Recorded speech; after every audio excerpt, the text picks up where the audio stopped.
Magandang araw po sa inyong lahat.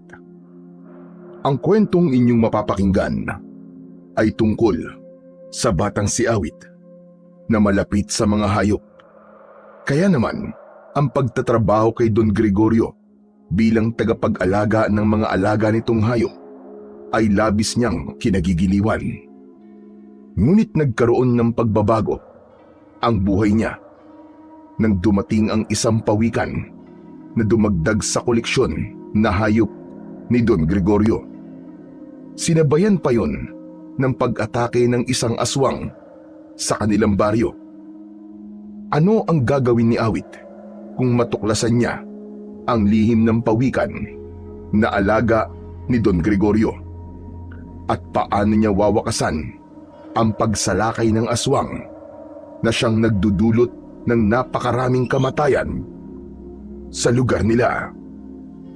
Ngunit bago po ang lahat, huwag po nating kalimutang mag-subscribe at i-hit ang notification bell sa aking YouTube channel na The Voice Addict at Apong Isaak para sa mas marami pang makapigil hiningang kwentong aswang at katatakutan mula sa mundo ng kababalaghan. Umpisahan na po natin ang kwento. Hindi ba't ang sabi ko sa inyo ay bantayan nyo na maayos ang mga alaga kong hayop? Tignan nyo ang nangyari. Nakawala ang nag-iisa kong albino Burmese python. Alam nyo ba kung magkano ang ganong klase ng ahas? Kahit ilang buwan pa kayong magtrabaho rito, ay kulang pa ang sahod ninyong maglolo. Naku, patawarin niyo po kami, Don Gregorio. Nangangako po kami na hindi na po ito mauulit. Sana po, Don Gregorio, bigyan niyo pa po kami ng isa pang pagkakataon. Lalo na't ngayon lamang ito nangyari. Gusto mo ba talagang hindi na ito maulit, Simo? Ano kaya kung alisin ko na kayo rito ni Awit at palitan ko na kayo? Ay, wag naman po, Don Gregorio. Maawa po kayo sa amin. Ito na lang po ang pinagkukunan namin ng pagkakakitaan. Huwag mo po kaming alisan ng trabaho. Nakikiusap po kami, Don Gregorio. Bigyan niyo pa po kami ng isa pang pagkakataon. Saka, Don Gregorio, hindi naman po kami ang may kasalanan kung bakit po nakatakas yung alaga niyo pong ahas. Sinabi na po namin sa inyo noong nakaraang araw na sira na po yung kulungan ng ahas na yun. Ang sabi niyo po ay ipapagawa niyo po kagad yung kulungan sa marunong po. Pero hindi niyo po napagawa Kung pinaayos niyo po sana kagad yung kulungan, malamang po, hindi po makakawala ang ahas niyo. Anong sabi mo, Awit? Ibig mo ba sabihin ay kasalanan ko kung bakit nawala ang ahas na yun? Teka, Don Gregorio, huwag niyo na lang pong pansinin ang sinabi ng apo kong si Awit. Kilala niyo naman po siya kung ano-ano po ang lumalabas sa bibig. Awit, tumahimik ka na nga lang dyan at huwag ka nang sumabat sa usapan ng matatanda. Kami talagang may kasalanan ng lahat, Don Gregorio, at hindi po ikaw. Patawarin niyo po kami. Pagsabihan mo yung apo mo, Simo. Hindi ko gusto ang tabas ng dila niyan. Ngayon, sige, anong gagawin niyo? Ganito na lang po, Don Gregorio. Susubukan po naming hanapin yung nakawala po na ahas. Gagawin namin ang lahat para maibalik sa inyo rito ang ahas na yon. Talagang dapat yun lang siya maibalik dito. Dahil kung hindi, ay babayaran niyo yun. Nagkakaintindihan ba tayo, Simo? Opo, Don Gregorio. Nagkakaintindihan po tayo. Hala, sige. Kumilos na kayo. Mga wala talaga kayo silbi. Mga inutil. Mga pabaya. Nagpupuyos sa galit na umalis si Don Gregorio sa harapan ng maglolong sina Awit at Lolo Simo. Pumasok na ang mayamang lalaki sa malaki nitong bahay. Nagtatrabaho sina Awit at Lolo Simo bilang caretaker ng maliit na zoo na matatagpuan sa likod ng bahay ni Don Gregorio. Maraming hayop ang naroon na karamihan ay bihirang makita ng mga tao. Meron doong iba't ibang klase ng mga ibon, isda at mga reptilya. Ngunit ang mga hayop na naroon ay hindi personal na inaalagaan ni Don Gregorio.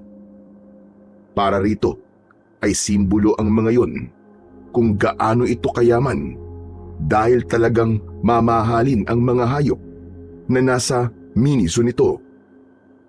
Halos 3 taon nang nagtatrabaho sina Awit at Lolo Simo kay Don Gregorio. Inirekomenda sila ng dating caretaker doon dahil sa huminto pansamantala si Awit sa pag-aaral ay naisipan naman niyang tulungan na lamang ang kanyang lolo sa pagtatrabaho kay Don Gregorio. Lolo, talaga bang hahanapin natin yung ahas ni Don Gregorio? Abay, Awit. Natural. Wala tayong magagawa kundi hanapin yun, Apo. Kaysa bayaran natin yun. Eh di ba, paniguradong wala na tayong sasahurin kapag ganun na nangyari. Parang imposible naman po kasing mahanap natin po yung nakawalang ahas na yun. Lalo na't may gubat po na malapit dito. Malamang nandun na po yun. Paano po natin yung nahanapin? Napakalawak po ng gubat. Wala tayong magagawa. Kailangan nating hanapin yon. Seryoso po ba kayo, Lo? Di ba po napakalawak po ng gubat? Baka kahit 1 taon po tayo maghanap doon ay hindi pa rin natin mahahanap yung ahas. Kahit po gaano kalaki yung ahas na yun. Wait, subukan na lang natin. Kaysa wala tayong gawin. Ang mabuti pa ay simulan na natin ang paghahanap. Malay mo naman ay hindi pa nakakalayo yon. Umungot si Awit. Tutol siya na hanapin nila ang malaking ahas na yun ni Don Gregorio dahil para sa kanya ay imposible na makita pa nila yon. Pero gaya nga ng sinabi ni Lolo Simo, ay wala silang pagpipilian kundi ang hanapin yon at ibalik sa mini zoo ni Don Gregorio. Nagsimula na sina Awit at Lolo Simo na maglakad patungo sa gubat na nasa likod lamang ng bakuran ni Don Gregorio. Masinsin nilang tinignan ang bawat makakapal na halaman at maging ang itaas ng mga puno sa pag-asang matagpuan pa nila ang nakatakas na mamahaling ahas. Kung tatanungin si Awit, ay masasabi niya na masaya siya sa trabaho nila kay Don Gregorio. Mahilig kasi siya sa hayop at talagang natutuwa siya kapag nasa miniso sila ni Don Gregorio. Madalas pa nga ay kinakausap niya ang mga hayop na naroon at pakiramdam niya ay naiintindihan siya ng mga yon. Makalipas ang halos 1 oras na paghahanap, ay bigo pa rin sina Awit na makita ang ahas. Nakaramdam na si Awit ng pananakit ng binti at paa. Lolo, pwede po bang tumigil na po tayo sa paghahanap? Malabo na talaga nating makita ang ahas na yun. Napapagod na po ako. Ano ka ba naman, Awit? Hindi tayo pwedeng tumigil.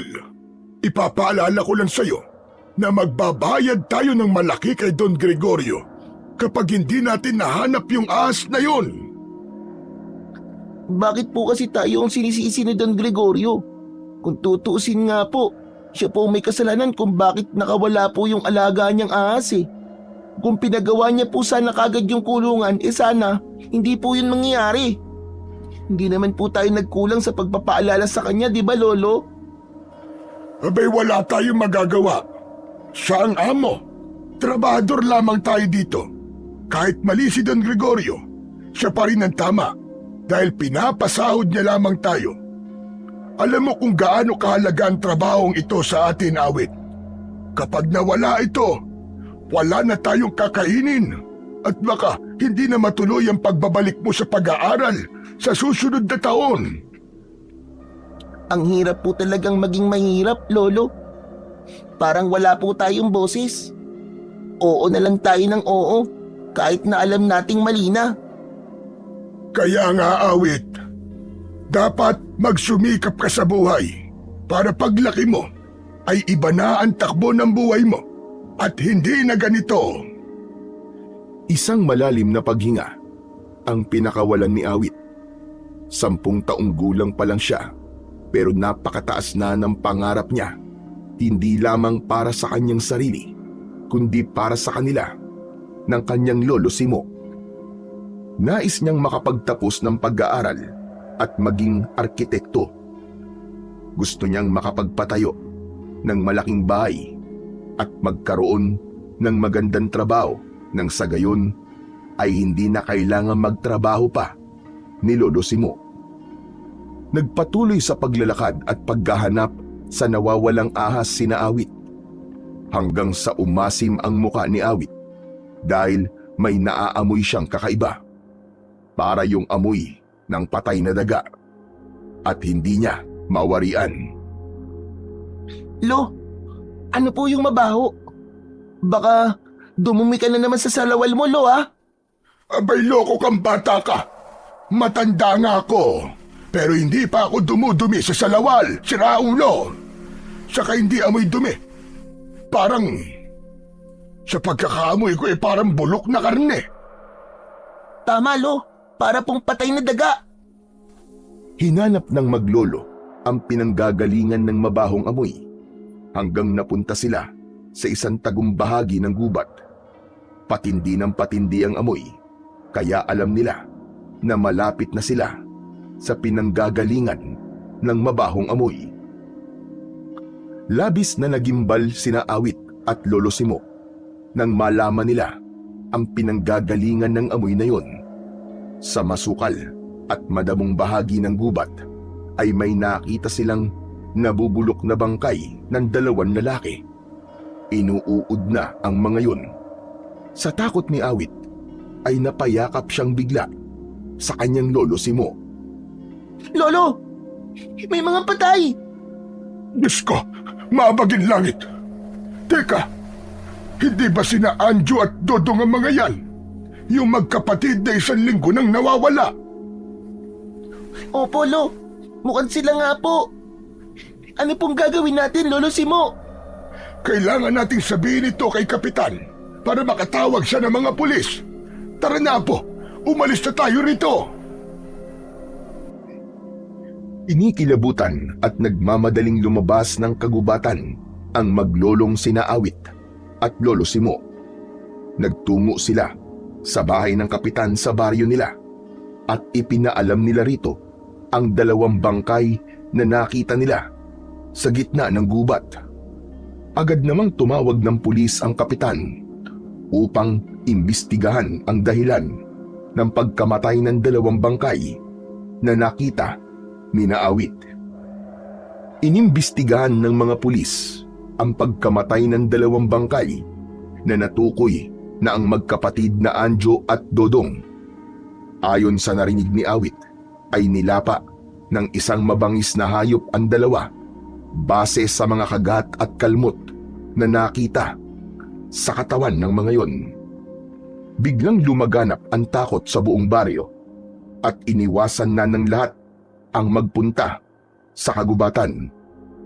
Ngunit isang malaking palaisipan pa rin sa lahat kung anong klase nga ba talagang hayop ang pumatay sa magkapatid at kung bakit nasa kagubatan ang katawan ng 2. Habang sina Awit at Lolo Simo naman ay patuloy na pinoproblema ang pagkawala ng isa sa mga ahas ni Don Gregorio dahil araw na ang lumipas pero hindi pa rin nila yon nakikita.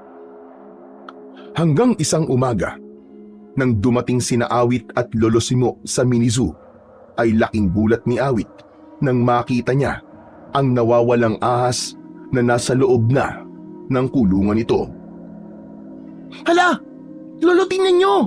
Bumalik na po yung malaking ahas sa kulungan niya. Ayun po! Aba, oo nga no. Diyos ko, salamat naman at hindi na natin kailangan magbayad ng malaki kay Don Gregorio. Pero Lo, nakapagtataka naman. Paano po kaya yun nangyari? Ano ka ba naman, Apo? Malamang, wala siyang nakitang pagkain ng tumakas siya. Kaya naisipan niyang bumalik na lamang ng kusa. Tignan mo, at parang gutom na gutom siya ngayon. Tama po kayo, Lo. Mukhang ganyan na nga po. Pero, Lo, harangan na po muna natin yung sira ng kulungan niya at baka makatakas na naman po yan eh. Saka kukuha na rin po ako ng manok para ipakain po sa kanya. Hala sige, mabuti pa nga apo. Ako naman ay maglilinis sa kulungan ng mga iguana ni Don Gregorio. At baka magalit yon kapag naabutang madumi ang kulungan ng mga yon. Kumilos na agad si Awit para kumuha ng manok na ipapakain niya sa ahas. Masaya siya dahil hindi na nila kailangang hanapin ang ahas dahil kusa na yung bumalik sa kulungan nito. Matapos makakuha ng manok ni Awit, ay ipinakain niya na yon sa ahas. Pinanood niya ang ahas habang unti-unti nung nilulunon ng buo ang manok. Huwag ka nang tatakas, ahas ha. Kapag kasi nawala ka ay kami ang mayayari kay Don Gregorio. Muntik ka na ngang pabayaran sa amin eh. Buti sana kung mura ka lang. Nakita ni Awit ang paparating na si Don Gregorio. Sinalubong ni na Awit at Lolo Simo si Don Gregorio para batiin ito. Magandang umaga po sa inyo, Don Gregorio. May maganda po kaming balita sa iyo. Kusang bumalik po ang ahas na nakawala nung isang araw. Abay akalain niyo po, pagdating namin dito kaninang umaga, ay nakita namin siya na nasa kulungan na niya. Mabuti naman kung ganon. Dahil seryoso ako na kailangan yung bayaran yon kung hindi yun bumalik. Kailangan na talagang magawa ang kulungan niya, Don Gregorio. Titignan din namin ang iba pang kulungan kung may sira na para mapaayos na rin ho. Sige, gawin nyo yan. Total kasama yan sa trabaho nyo rito. At teka, oo nga pala. Linisin nyo yung aquarium na malaki. Gusto ko ay malinis na malinis yun bukas ng umaga. Don Gregorio, mukhang may bago ka na naman yatang alagang hayop. Meron nga. Anong hayop po, Don Gregorio? Pwede ho bang malaman? Malalaman nyo rin bukas. Huwag na kayo maraming tanong. At simulan nyo nang linisin yung malaking aquarium. Sige na. Tinalikuran na sila ni Don Gregorio at nagsimula yung tignan ang iba't ibang hayop na nasa mini zoo nito. Tara na, Awit. Lilinisin pa natin yung malaking aquarium. Kunin mo yung sabon at pangkuskus sa storage room. Bilisan mo. Sige po, Lolo. Baka mapagalitan pa tayo kapag hindi agad tayo kumilos eh. Sinunod ni Awit ang utos ni Lolo Simo. Maya-maya ay magkatulong na sila sa paglilinis ng malaking aquarium. Parang ang tagal-tagal na pong hindi nagagamit ng aquarium na to, no? Kung hindi ako nagkakamali, ay 1 taon na rin. Nang namatay kasi yung malaking isdang nandito, ay hindi na to pinalagyan ni Don Gregorio ng ibang isda. Pero ano po kaya ang bagong ilalagay dito, no? Hindi po kaya sirena? Anong sirena sinasabi mo dyan? Imposibleng makahuli si Don Gregorio ng sirena. Malamang siguro malaking isda uli. Sana nga po, Lolo, para may bago na po tayong aalagaan dito. Pero sana rin po, sa pagdadagdag ng hayop dito ni Don Gregorio, dinadagdagan niya rin po ang sweldo natin. Aba, hindi kaya biro ang mag-alaga ng napakaraming hayop, tapos iba-iba pa. Magdilang anghel ka sana, Apo. Malay mo naman, makaramdam si Don Gregorio at dagdagan ang sahod natin. Sinuguro ni na Awit at Lolo Simo na malinis ang malaking aquarium.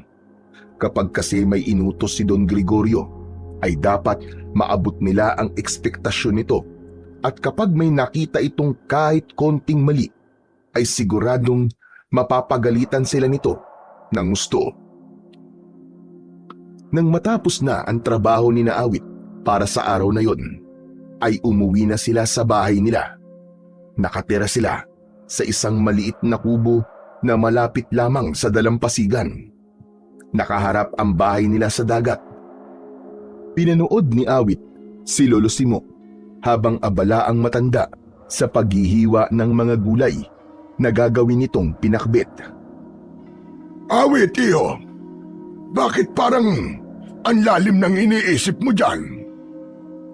Kasi po Lolo Simo, naaalala ko lang po si nanay at tatay. Mas masaya sana po tayo ngayon kung hindi sila namatay nang lumubog yung barkong sinakyan nila.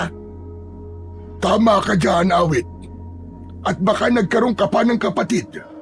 Hindi mo rin kailangang huminto sa pag-aaral dahil kilala ko ang nanay at tatay mo na napakasipag na mga tao. Sila ang magtatrabaho para sa'yo. Hindi ka nila pababayaan. Pero Lolo Simo, maswerte pa rin naman po ako kasi nandyan po kayo. Kung wala po kayo, baka nagpalaboy-laboy na lang po ako. Sos, itong batang ito at nambola pa nga. Totoo naman po ang sinasabi ko, Lolo Simo. Hindi po yun pambobola. Pero Awit, apo, maswerte rin naman ako kasi ikaw ang naging apo ko. Kahit bata ka pa, ay marunong ka nang umintindi ng sitwasyon natin ngayon. Napakasipag mo pa, kaya gagawin natin ang lahat para sa susunod na taon ay makabalik ka na sa iyong pag-aaral. Naniniwala ako na basta magkaroon ka lang ng sapat na edukasyon, ay aasenso ang buhay mo, apo. Huwag po kayo mag-alala, Lo. Kapag nakabalik na po ako sa school, ay mag-aaral po ako ng mabuti. Tapos, kapag nasa kolehiyo na po ako, ay mag-aaral po ako ng pagiging architect. Ako po mismo ang magpaplano ng magiging bahay natin, Lolo. Yung malaki po, mas malaki pa po sa mansyon ni Don Gregorio. Ganyan nga, Awit. Huwag kang mapagod na mangarap. Darating ang araw nang nasa itaas na mismo ang gagawa ng paraan para matupad mo ang lahat ng gusto mong mangyari. At ang importante, huwag kang makakalimot na palaging magdasal sa Panginoon. Palagi naman po ako nagdadasal, Lo, bago po ako matulog sa kapag kagising ko po. Sa gitna ng pag-uusap ni Awit at Lolo Simo, ay may narinig silang boses ng lalaki sa labas ng kanilang bahay. Tinatawag nun si Lolo Simo. Aba, si Kapitan yun na. Awit, ikaw na muna magtuloy sa paghiwa ng mga gulay.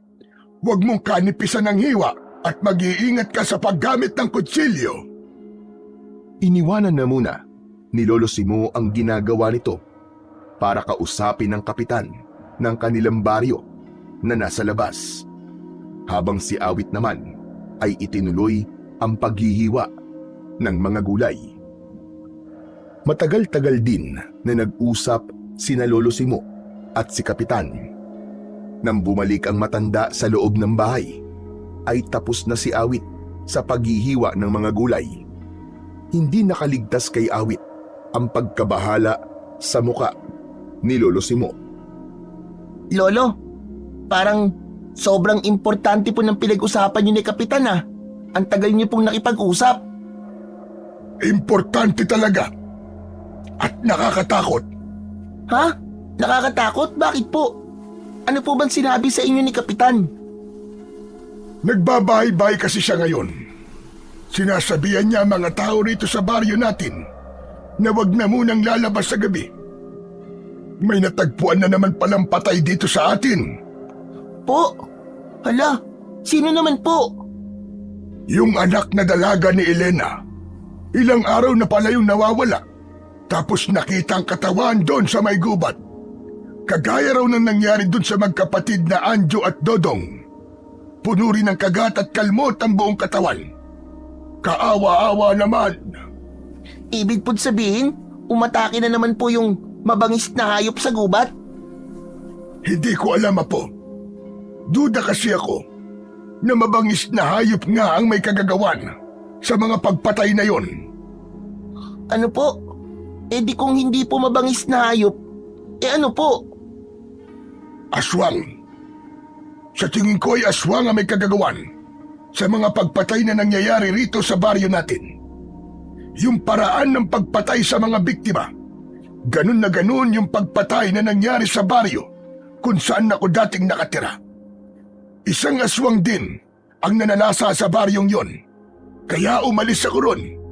Isa pa, Bakit palaging sa gubat natatagpuan ang mga pinapatay dito sa atin? Parang pinatay sila sa ibang lugar tapos doon lang dinala ang bangkay para isipin ng lahat na mabangis na hayop ang may gawa nun. Kung ganun po, Lo, meron po palang aswang dito sa atin? Hindi ako sigurado, Apo. Pero kailangan nating maging maingat. Tama ang sinabi ni Kapitan na wag na muna tayong lalabas pagsapit ng dilim. Mainam yun para sa kaligtasan nating lahat. May takot na lumukob kay Awit matapos niyang marinig ang mga sinabi ng kanyang lolo Simo. Bigla siyang kinabahan dahil noon lang nagkaroon ng ganong kahindik-hindik na pangyayari sa kanilang lugar. Kinabukasan, pagdating ni na Awit at lolo Simo sa mini zoo ni Don Gregorio, ay nakita nila na may mga lalaking nag-aayos sa aquarium. Labis na namangha si Awit nang makita niya na merong pawikan na nakakulong sa naturang aquarium. Naroon din si Don Gregorio na bakas sa muka ang pagmamalaki habang tinitignan ang pawikan. Nang matapos na ang mga lalaki sa ginagawa ng mga yon sa aquarium, ay umalis na ang mga ito.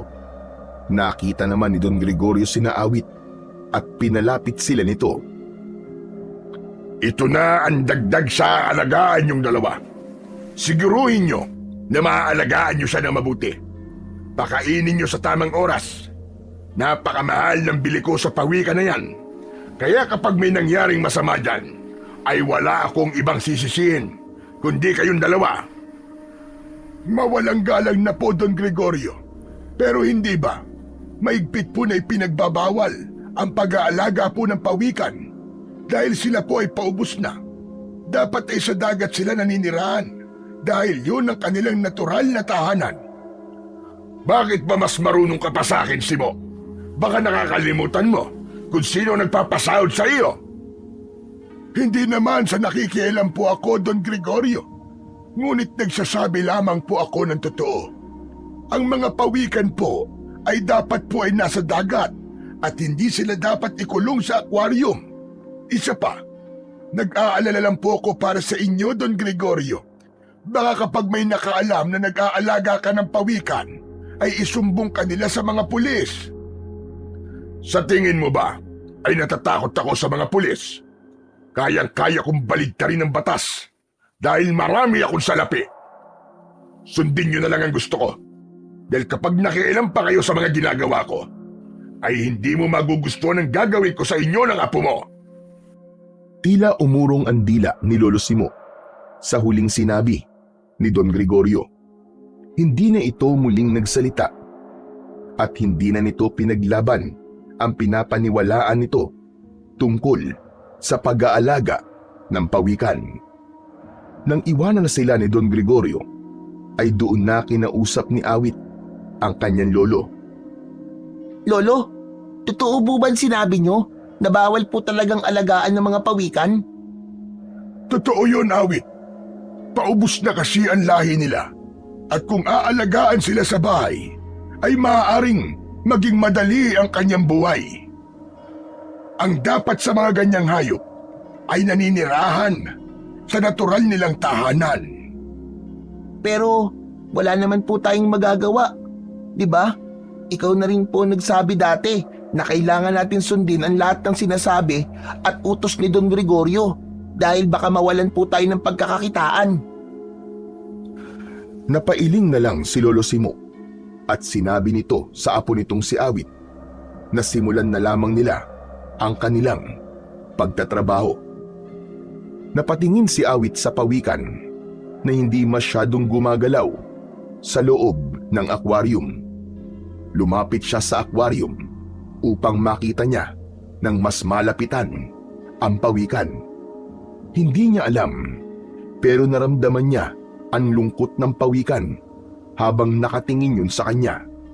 Parang may nais yung sabihin na hindi naman ito kayang isatinig.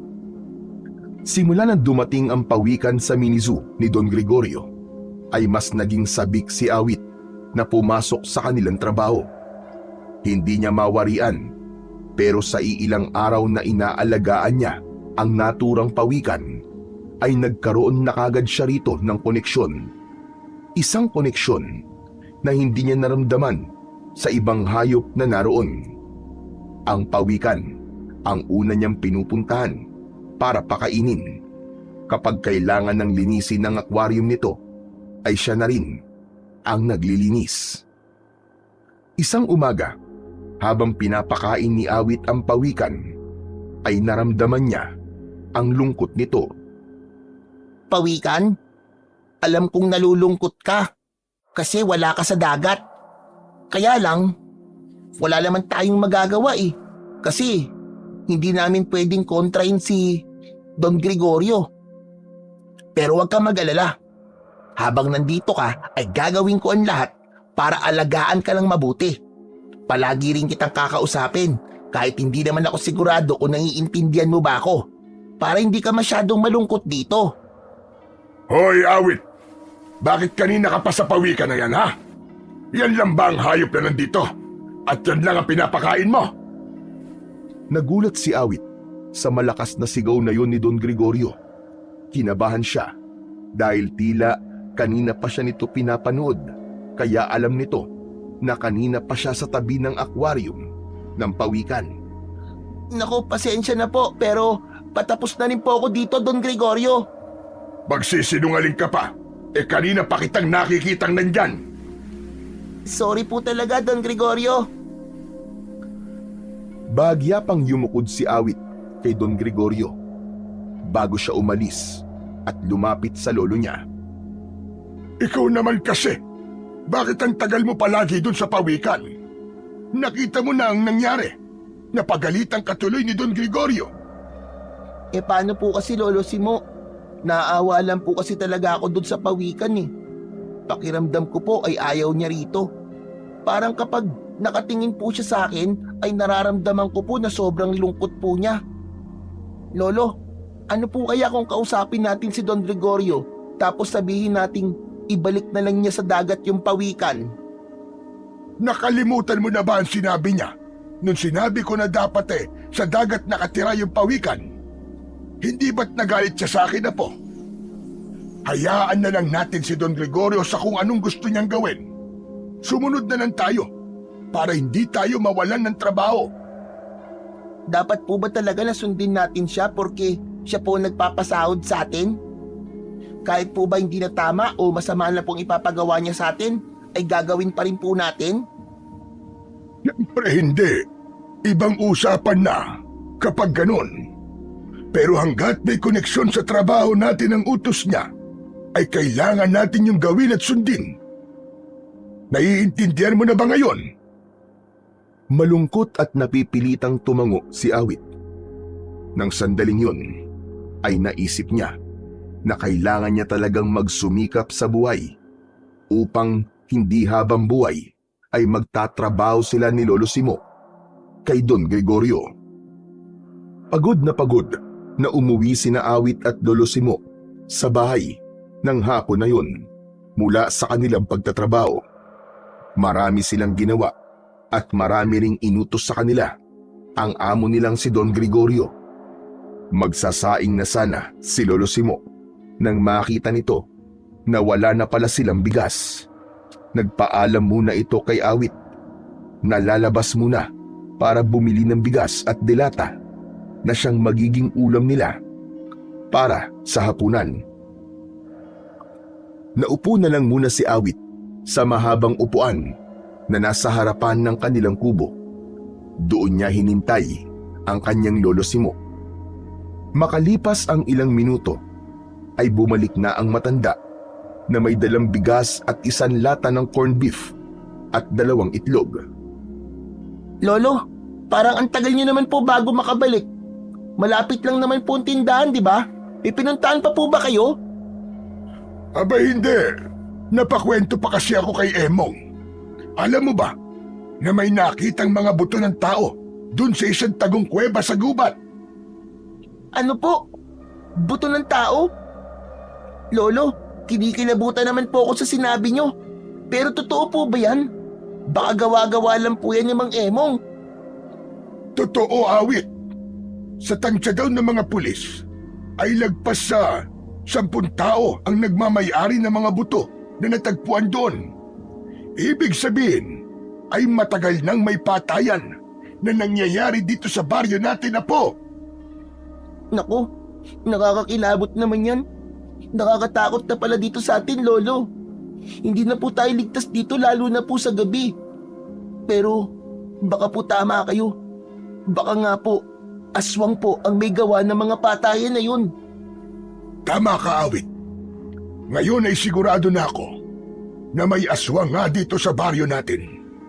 Kailangan kong makausap si Kapitan dahil kailangan niyang malaman na hindi isang mabangis na hayop ang pumapatay sa mga tao, kundi isang mabangis na aswang. Lolo, maniniwala po kaya sa inyo si Kapitan? Isa pa, mahirap pong patunayan ang mga sasabihin niyo sa kanya. Lalo na po hindi niyo pa naman po nakikita yung aswang. Oo nga, no. May punto ka sa sinabi mong yan, Apo. Siguro nga ay kailangan ko muna ng ebidensya bago ko kausapin si Kapitan. Pero paano naman ako makakakuha ng ebidensya? Hindi ko rin po alam, Lo Pero ang mabuti pa po siguro ay magluto na po tayo ng pagkain at kumakalam na po ang bituka ko. O sige, magluluto na muna ako. Ikaw ay wag nang umalis at malapit ng dumiliman eh. Nagtungo na si Lolo Simo sa loob ng kanilang bahay, habang si Awit naman ay nanatili sa labas habang pinag-iisipan ang nakakatakot na nangyayari sa baryo nila. Inakala niya noon na napakapayapa ng baryo nila, pero simula nang natagpuan nila ng lolo niya ang 2 bangkay sa gubat, ay tila unti-unti nang nabubunyag ang nakakatakot na lihim ng lugar na yon. Habang mag-isa si Awit, ay dumaan ang kaibigan niyang si Ronron na may dalang laruang truck. Nagmamadali yun na lumapit sa kanya. Awit! Maglaro tayo! Ang tagal ka na naming hindi nakakalaro ng patintero eh. Ikaw pa naman ang pinakamagaling sa amin dun. Sa ibang araw na lang ako makikipaglaro sa inyo, Ronron. Saka, bakit paggabi na naglalaro pa rin kayo? Hindi ba kayo natatakot sa mga patayan na nangyayari dito sa baryo natin? Hindi naman kami pumupunta sa gubat eh. Hindi ba sabi ni Kapitan ay meron dumabangis na hayop? Doon na lang tayo maglalaro sa tapat ng bahay ni na Emily. Malawak kasi ang lupa ron eh. Ang sabi kasi sa akin ni Lolo ay hindi mabangis na hayop ang pumapatay dito, kundi isang aswang. Ano ka mo? Aswang? Paano naman nasabi yun ng lolo mo? Basta, huwag ka na magtanong. Kaya kung ako sa'yo, umuwi ka na doon sa inyo bago gumabi. Mamaya, makasalubong mo pa yung aswang, sige ka. Baka bukas, bangkay mo na ang makita namin. Grabe ka naman magsalita. Parang gusto mo na ako mamatay niyan ah. Sinasabi ko lang naman na pwedeng mangyari sa'yo, Ronron. Kaya umuwi ka na. Oo na. Uwi na ako. O sige, maglaro na lang tayo sa ibang araw ah. Nagmamadali at natatakot na umalis si Ronron. Para kay Awit ay tama lang ang ginawa niya na sinabi niya sa kaibigan niyang si Ronron ang tungkol sa aswang. Hindi para takutin ng bata, kundi upang bigyan ito ng babala sa maaaring totoong nangyayari sa kanilang baryo. Makalipas ang ilang araw, ay patuloy na naging maingat sina Awit at Lolo Simo. Kapag madilim na, ay nananatili na lamang sila sa loob ng kanilang bahay. Maaga rin silang natutulog at hindi nakakalimutan ni Lolo Simo na maglagay ng asin sa pintuan at bintana ng kanilang bahay. Ayon sa matandang lalaki, ay takot sa asin ang mga aswang, kaya hindi yun makakapasok sa bahay nila kung sakaling bigla yung umatake. Isang gabi na ring hindi makatulog ng maayos ang batang si Awit. Bukod kasi sa natatakot siya sa aswang, ay iniisip niya rin ang pawikan na nakakulong sa mini zoo ng amo nila na si Don Gregorio. Pakiramdam niya ay may kailangan siyang gawin upang mabalik yun sa natural nitong tahanan, sa dagat. Iniisip niya na itakas yun, ngunit hindi niya alam kung paano niya yon gagawin. Isang hapon, habang nagsasaing si Awit, ay dumating si Lolo Simo na galing sa tindahan. May dala yung 3 itlog na siyang uulamin nila para sa hapunan. Agad na napansin ni Awit na seryoso ang muka ni Lolo Simo. Awit, apo, magsabi ka nga sa akin ng totoo. Ikaw ba ang nagpakalat sa mga tao na may aswang dito sa baryo natin? Po, hindi po ako. Bakit po? Ano po ba nangyayari? Kinausap ako ni Kapitan sa labas. Ang sabi niya ay kalat na dito ang sinabi ko na may aswang dito sa ating baryo. Abay, pinagalitan niya kasi ako. Bakit daw ako nagpapakalat ng maling impormasyon? Marami na raw natatakot dahil sa sinabi ko na yon. Hindi ba? Sa'yo ko lang naman sinabi na aswang ang may kagagawan sa mga pagpatay na nangyayari dito sa ating baryo. Kaya sino pa ba magpapakalat ng impormasyon na yon, kundi ikaw lang? Hindi po talaga ako, Lolo Simo. Ay teka, sandali. Parang alam ko na po kung sino. Si Ronron. Sinabi ko po kasi sa kanya nung isang araw na may aswang dito sa atin. Nasabi ko rin po sa kanya na yun po ang hinala nyo. Ay nako! Hindi ba nag-usap na tayo na hindi natin sasabihin sa iba ang tungkol sa bagay na yon habang wala pa tayong matibay na ebidensya? Tignan mo ang nangyayari ngayon. Iniisip tuloy ni Kapitan na nagpapakalat ako ng hindi totoong balita para takutin ang mga tao rito. Lolo Simo, kung ganon, kailangan na po siguro natin na makahanap ng ebidensya na meron talagang aswang dito sa baryo natin para hindi na po isipin ni Kapitan na gusto niya lang pong takutin ang mga tao rito.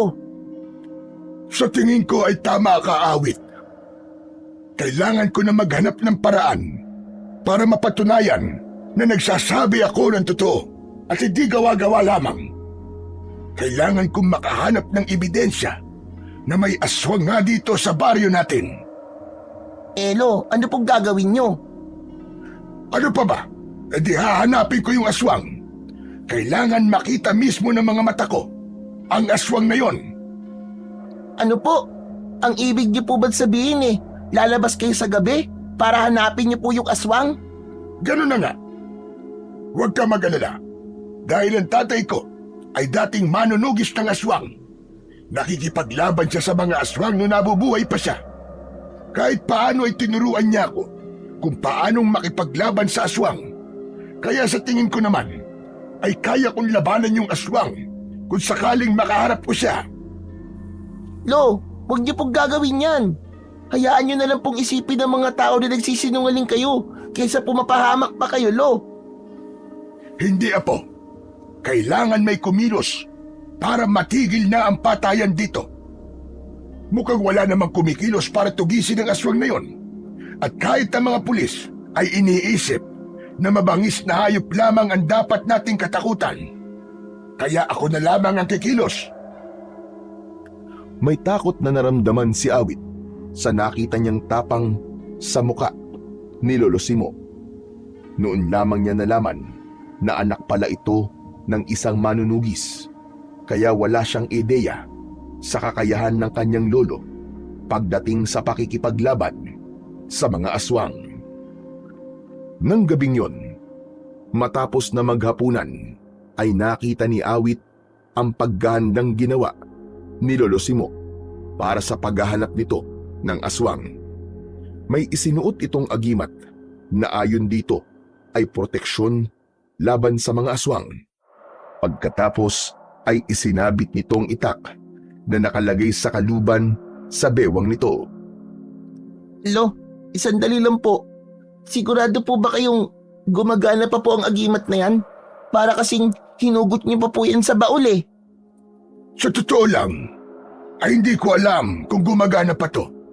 Pero kailangan kong maniwala sa kapangyarihan na meron ito noon. O siya, sige na. Ako'y aalis na. Huwag kang mag-alala. At buhay akong babalik dito. Pinapangako ko yan. Lolo Simo, ano po kaya kung samahan ko na lang po kayo? Huwag na. Dito ka na lang sa bahay. Pero gusto ko po kayong tulungan sa paghahanap niyo sa aswang eh. Hindi na, apo. Masyado ka pang bata para sa ganitong bagay. Kung ako po masyadong bata, kayo naman po masyado na matanda, Lolo. May oras ka pa po para umatras. Huwag niyo na po itong ituloy, Lo. Kahit na anong sabihin mo, Awit, hindi mo na ako mapipigilan. Basta, sundin mo na lamang ang sinabi ko sa'yo. Dito ka lang sa bahay. At kahit na anong mangyari, ay wag na wag kang lalabas. Pagkaalis ko, ay isarado mo ang pinto at mga bintana. Ipagdasal mo na lang din ako. Wala nang nagawa pa si Awit para pigilan ang kanyang lolo Simo. Nang umalis na ang lolo niya, ay isinarado niya na ang pinto at mga bintana. Agad siyang lumuhod sa harapan ng kanilang maliit na altar na nasa isang sulok ng kubo. Papa Jesus, huwag niyo po sanang pababayaan ng Lolo Simo ko ha. Alam ko po na matanda na po siya.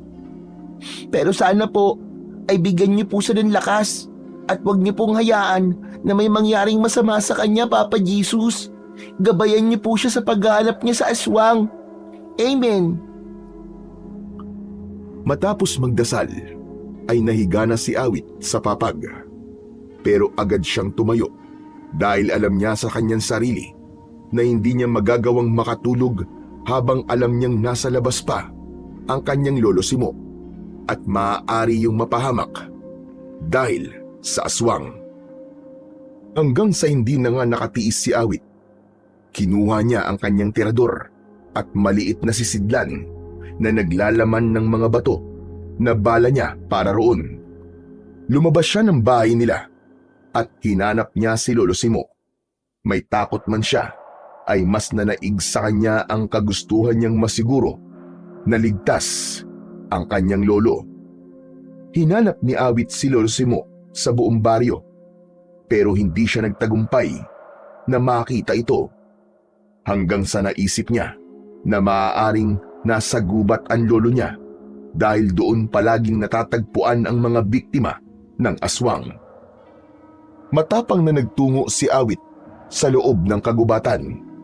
Nasa bukana pa lang siya ng gubat nang marinig niya ang malakas na sigaw ni Lolo Simo sa kung saan.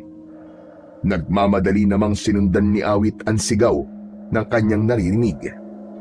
Malakas ang tibok ng kanyang puso habang sa isip niya ay paulit-ulit siyang nagdadasal na sana ay maabutan pa niyang buhay ang kanyang Lolo Simo. Sandaling natigilan si Awit nang makita niya si Lolo Simo na nakahiga sa lupa. Sa ibabaw nito ay may isang nilalang na may nakakatakot na itsura. Meron yung matutulis na mga ngipin at kuko. Ang dila ng nilalang ay mahaba na parabang ahas kung gumalaw. Nanlilisik ang malalaki at pulang-pulang mga mata nun. Ang balat ng nilalang ay kulubot at halos itim na itim. Sigurado si Awit na aswang nga ang nilalang na yon. Nakikipagpambuno si Lolo Simo sa aswang.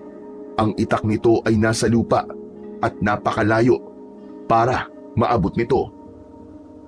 Hoy! Pangit na aswang! Layuan mo ang lolo ko! Awit! Anong ginagawa mo rito? Justy kang bata ka! Tumakbo ka na!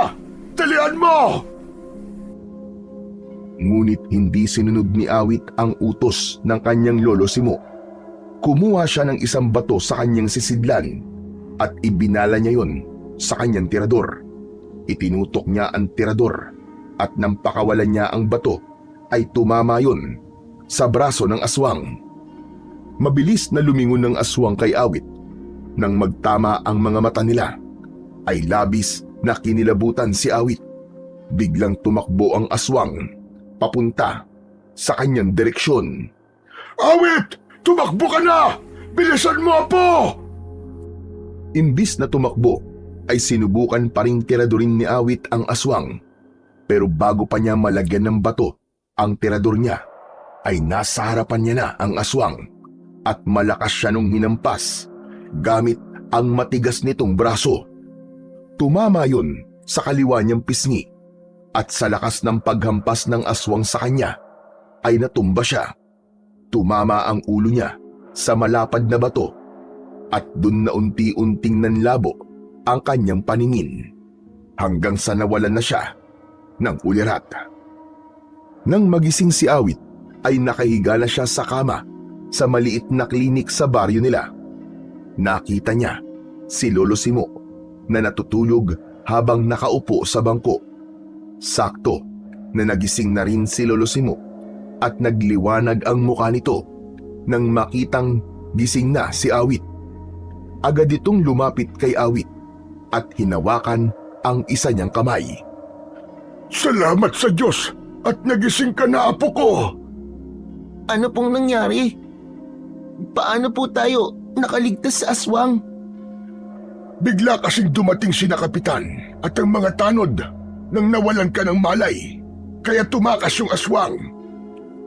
Buti naman po at sakto ang dating ni na Kapitan. Tama ka. Ngayon ay naniniwala na sila sa akin na may aswang talaga dito sa baryo natin. Hindi ko na kailangan maghanap ng ebidensya dahil ang ebidensya na mismo ang nagpakita sa kanila. Pero maiba ko, Apo. Akala mo ba ay nakalimutan ko na ang ginawa mong pagsuway sa akin? Kung hindi mo sana ako sinundan, ay hindi yan mangyayari sa'yo. Alam mo bang pinag-alala mo ko ng gusto? Buwisit kang bata ka. Ang kulit niyo naman po kasi, Lo eh. Hindi po ba sinabi kong wag na po kayong lumabas? Sa tingin niyo po ba ay kaya kong nasa bahay lang ako habang kayo po nakikipaglaban dun sa aswang at hindi ko alam kung ano mangyayari sa inyo? Saka mabuti na rin po siguro na nangyari po to. Kung hindi po ako dumating ay baka nalapa na po kayo ng aswang na yon. Talagang napakagaling mo talagang gumawa ng palusot na bata ka. Nagmana lang po ako sa inyo, Lo. Pero Lo, ano po bang nangyari? Naabutan ko na lang po kasi kayo na nakikipagpambuno po dun sa aswang. Alam ko kasi na sa gubat ko makikita yung aswang. Kaya dun agad ako nagpunta. Nang makita ko yung aswang, ay sinubukan ko kung gagana ba yung proteksyon ng agimat na suot ko. Sa kasamaang palad, wala nang kapangyarihan yung agimat. Marahil dahil matagal na yung hindi nagagamit. Nandun na ako, kaya wala na akong magawa kundi labanan yung aswang. Hindi ko naman akalain na malakas pala siya. Mabuti na lang talaga, Lolo Simo, at ligtas po tayo parehas. Tama ka dyan. Yan din ang ipinagpapasalamat ko. Pero kung maayos na ang pakiramdam mo, ay umuwi na tayo.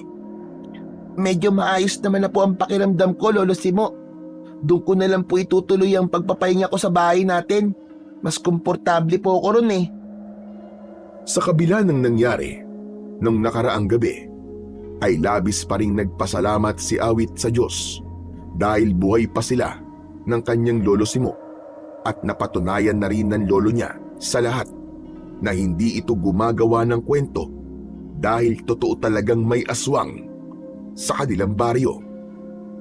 Mabilis na kumalat sa baryo ang tungkol sa aswang. Dahil doon ay mas pinaigting ng lahat ang kanilang pag-iingat.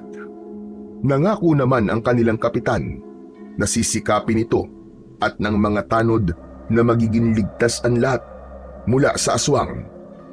Agad din bumalik si Awit sa pagtatrabaho sa mini zoo ni Don Gregorio.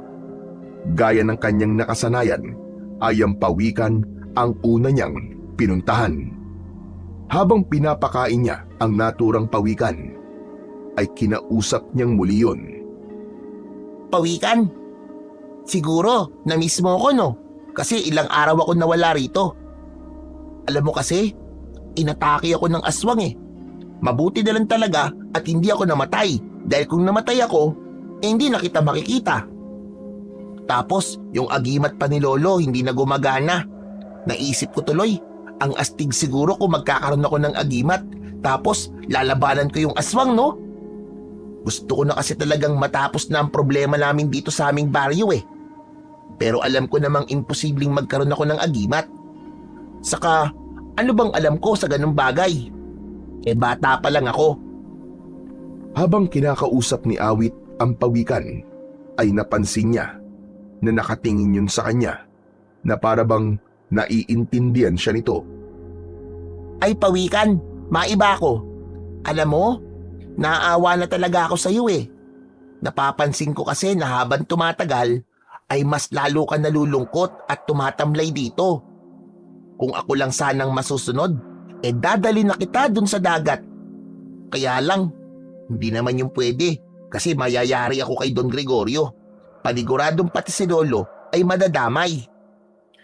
Isang matipid na ngiti ang pinakawalan ni Awit sa pawikan.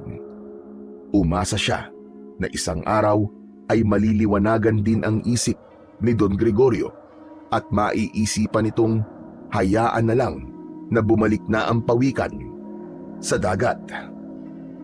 Kinagabihan, habang natutulog si Awit, ay dinalaw siya ng isang kakaibang panaginip. Naglalakad daw siya sa ibabaw ng tubig sa dagat isang gabi, hanggang sa biglang lumitaw mula sa tubig ang isang napakagandang babae na nagliliwanag. Asul ang mahabang kasuotan ng babae na may disenyo ng mga perlas at kabibi. Huwag kang matakot sa akin, Awit. Ako si Alunsan, ang diwata na nananahan sa dagat. Anong kailangan mo sa akin? At bakit kilala mo ko?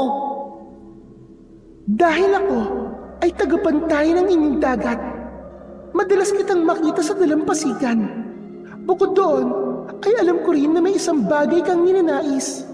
Isang bagay na magbibigay sa iyo ng kakaibang kakayahan upang masugpo mo ang nilalang ng dilim na dahilan ng takot at kamatayan sa inyong lugar. Kung ang aswang ang tinutukoy mong nilalang ay tama ka.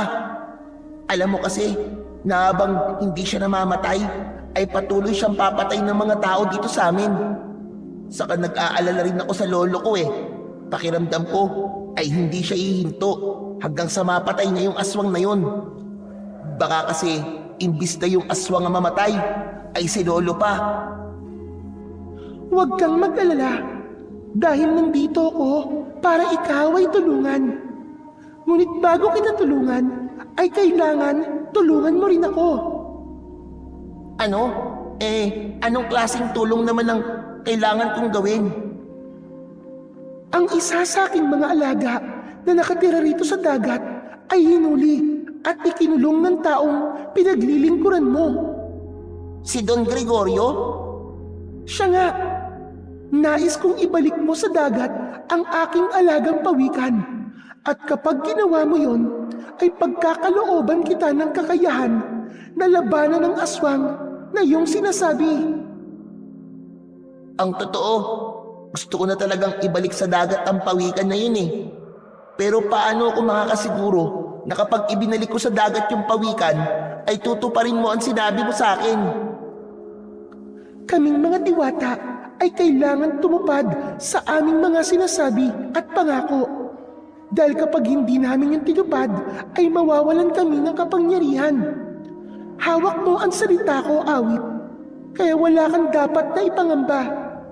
Alam kong mabuti ang iyong puso, kaya ikaw ang aking napiling pagkalooban ng aking pagpapala. Biglang lumubog sa tubig si Awit sa dahilang hindi niya alam. Mabilis siyang bumulusok sa kailaliman ng dagat. Naputol na ang panaginip ni Awit at habol niya ang paghinga nang magising siya. Pakiramdam niya ay napakatagal niyang nasa ilalim ng tubig sa bigat ng kanyang paghinga. Ramdam na ramdam niya na tila totoo ang panaginip na yun. Kaya habang tulog pa si Lolo Simo, ay nagdesisyon na siya sa gabing yun na pakakawalan at ibabalik niya sa dagat ang pawikan ni Don Gregorio. Maingat na lumabas si Awit at nagtungo siya sa bahay ni Don Gregorio. Sa likod siya dumaan dahil walang pader doon kundi bakod lamang nagawa sa kawayan. Nagtungo siya sa aquarium na kinaroroonan ng pawikan at walang pagdadalawang isip na kinuha niya yon. May kabigatan ng pawikan pero hindi niya yon inalintana. Mabilis na naglakad si Awit palabas ng bakuran ni Don Gregorio. Panay ang dasal niya na sana ay walang makakita sa kanya. Sa awa naman ng Diyos ay nakarating si Awit sa dalampasigan nang walang nakakakita sa kanya at doon niya na ibinaba sa dalampasigan ang naturang pawikan. Ngunit nagtaka si Awit dahil hindi gumalaw ang pawikan at humarap pa yun sa kanya. O pawikan, ano pag ginagawa mo? Lumangoy ka na palayo rito at huwag ka na magpapahuli ulit ha. Napansin ni Awit ang pagliwanag ng gilid ng kaliwang mata ng pawikan.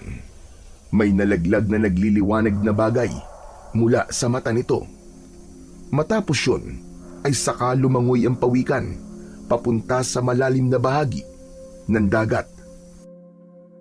Nanatili sa buhangin ang nagliliwanag na bagay.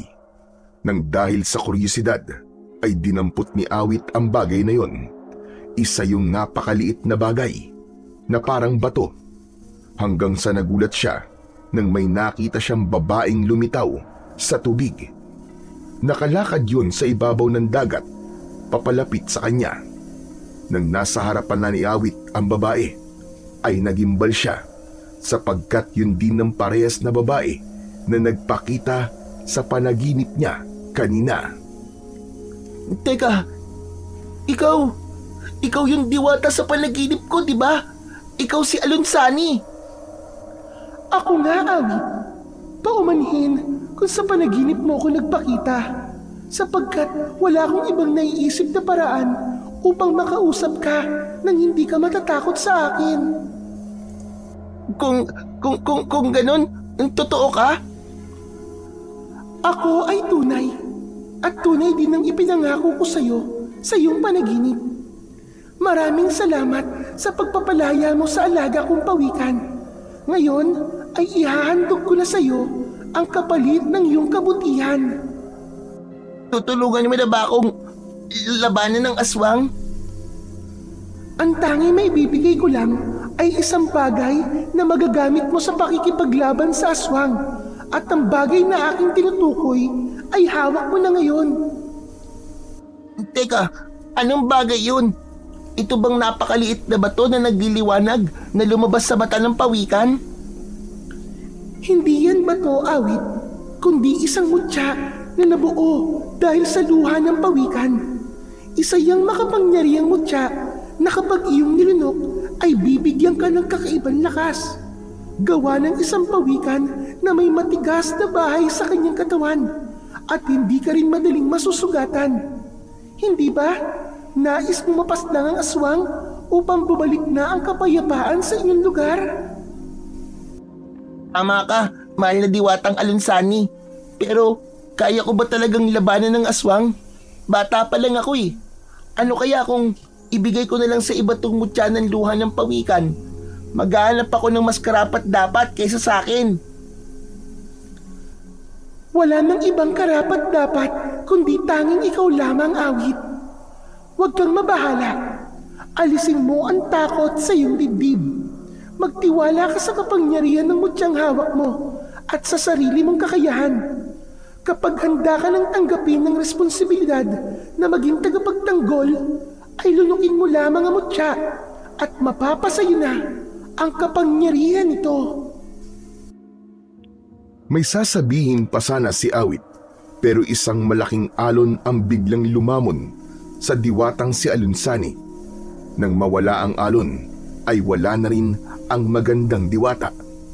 Naiwan si Awit sa dalampasigan na hawak ang mutya na hindi pa siya sigurado kung dapat ba niyang gamitin o itago na lamang. Kinabukasan, pagpasok ni na Awit at Lolo Simo sa kanilang trabaho, ay inasahan na ni Awit na sasalubungin sila ng galit na si Don Gregorio. Hindi nga siya nagkamali dahil ganun nga ang nangyari. Parang dragon na bumubuga ng apoy si Don Gregorio nang salubungin sila nito. Talagang wala kayong silbing maglolo. Bakit nawawala ang pawikan ko? Ano ho, Don Gregorio? Nawawala ang pawikan? Kailangan ko pa bang ulitin tanda? Sabihin niyo sa akin, paanong nawala ang pawikan? Sumagot kayo! Don Gregorio, bago po kami umalis kahapon ay nasa aquarium pa po yung pawikan. Kaya hindi po namin masasagot ang tanong nyo kung paano po yun nawala. Nagsasabi ng totoo ang apo ko, Don Gregorio. Sigurado kami na nandito pa ang pawikan nang umalis kami. Marahil ay nawala yon kagabi. Hindi kaya merong nagnakaw nun. At sino namang maglalakas loob na pasukin ang aking bakura na ber at nakawin ang aking pawikan? Wala po akong ideya, Don Gregorio. Nagulat si Awit nang biglang sinakal ni Don Gregorio si Lolo Simo gamit ang isang kamay. Kitang-kita ang galit sa muka ng mayaman at mapanakit na lalaki. Sino pa ba ang maaaring pumasok dito? Kundi kayong dalawa lang. Malamang ay kayo ang nagnakaw sa pawikan ko. Bakit gusto niyong ibenta yon? Gusto niyong pagkakitaan? Sumagot ka! Huwag niyo po saktan ang lolo ko! Malakas na itinulak ni Awit si Don Gregorio pero hindi man lang yun natinag. Maging si Awit ay sinakal na rin ni Don Gregorio at malakas siya nitong itinulak. Natumba si Awit at doon na napuno ng tuluyan si Lolo Simo. Marahas na inalis ni Lolo Simo ang kamay ni Don Gregorio sa leeg nito. Bitiwan mo ko! Wala kang karapatang saktan kami ng aking apo! Bakit? Lalaban ka na, tanda? Alam ng Diyos na wala kaming ninanakaw na kahit na ano dito sa pamamahay mo. Maayos kaming nagtatrabaho sa iyo at lahat ng utos mo ay sinusunod namin ng aking apo, Don Gregorio. Pero hindi na ako makakapayag na pati siya ay sinasaktan mo. Aba, sumasagot ka na ngayon, ha? Baka gusto mong tanggalan ko kayo ng trabaho para mamatay na kayo sa gutom. Kailangan gawin yan dahil kami na ang kusang aalis. Kinatapos na namin sa oras na to ang pagtatrabaho namin sa iyo. Sige, umalis na kayo. Akala niyo ba ay natatakot ako? Napakadali niyo lang palitan. Pero ikaw na matandang walang pinag-aralan, mahihirapan kang makahanap ng trabaho. Lumayas na kayo sa harapan ko at ayoko nang makita ang pagbumukha niyong dalawa. Layas! Hindi makapaniwala si Awit sa pagsagot ni Lolo Simon kay Don Gregorio. Nalaman niya na may hangganan din pala ang pagiging mabait at mapagtiis ng lolo niya. Lalo na kapag nakita nitong may nanakit sa kanya. Nang sandaling yon, ay parang nais palakpakan ni Awit si Lolo Simo dahil sa tapang na ipinakita nito. Tinulungan ni Lolo Simo si Awit sa pagtayo at walang likod na nilisa nila ang bakuran ni Don Gregorio. Pagkarating ni na Awit at Lolo Simo sa kanilang kubo, ay agad na uminom ng tubig ang matandang lalaki. Kita ni Awit ang labis na tensyon ng kanyang lolo dahil bahagyang nanginginig ang kamay nitong may hawak sa baso. Matapos uminom ni Lolo Simo, ay sakalang nagsalita si Awit. Grabe lolo, hindi ko po akalain na ganun po pala kayo katapang. Sumusobra na kasi ang Don Gregorio na yon. Ibang usapan na kapag sinaktan ka. Ayokong may mananakit sa'yo, lalo na ang dahilan ay walang kakwenta-kwenta. Pero lolo, paano na po tayo ngayon? Wala na po tayong trabaho. Kahit ipon, wala rin po tayo. Paano po tayo mabubuhay nito?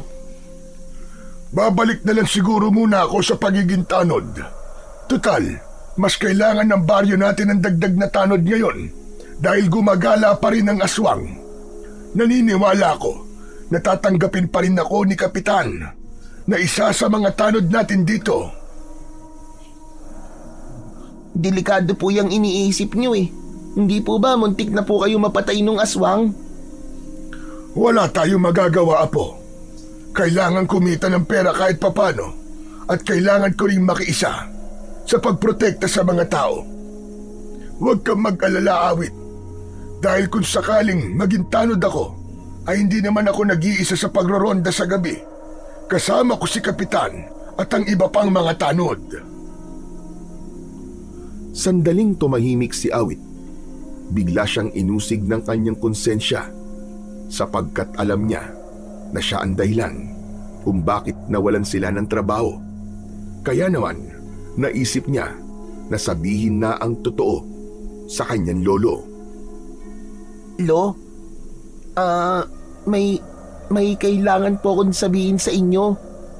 Tungkol po ito sa pagkawala ng pawikan ni Don Gregorio. Awit, huwag mong sabihin na may kinalaman ka sa bagay na yon. Ninakaw mo ba yung pawikan? Opo, Lo. May kinalaman po ako pero hindi ko naman po yun ninakaw. Ang totoo po niyan itinakas ko po yung pawikan at dinala ko po sa dagat kagabi. Ginawa ko po yun kasi ang sabi niyo po ay may posibilidad na mamatay po yung pawikan kapag nakakulong, di po ba? Napapansin ko po kasi na habang tumatagal ay tumatamlay na po siya. Kaya naplano po kung ibalik na po siya sa dagat. Patawarin niyo po ako kung ginawa ko yun. Nawalan po tuloy tayo ng trabaho. Napayuko si Awit dahil hindi niya kayang salubungin ang tingin ni Lolo Simo.